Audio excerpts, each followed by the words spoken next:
Dear Dr. Watt, I hope my letter finds you well in Germany. I've been inspecting a device, not too dissimilar from yours, I believe. I hope my findings can contribute to our greater cause.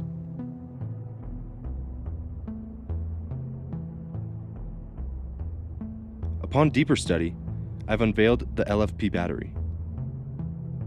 My research indicates a lifespan of approximately 3,000 cycles before dropping to 80%, with a mind-boggling 10-year lifespan.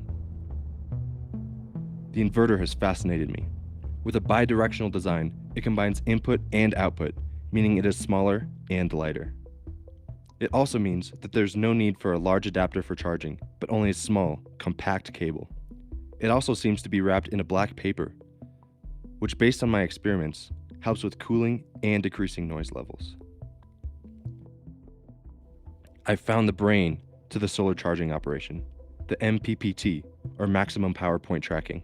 It detects the voltage generated by the solar panel in real time, tracking the maximum voltage current value for optimal power output to charge the battery.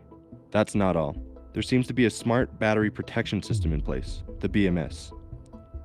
This device helps extend and maximize the battery life. It is helping with overvoltage, overloading, overtemperature, short circuit, low temperature, low voltage, and overcurrent. Your studies have been instrumental in my research here in the US. Thank you for all of your hard work, my dear friend. I believe we are getting closer to our goal. Yours truly, Professor Edison Green.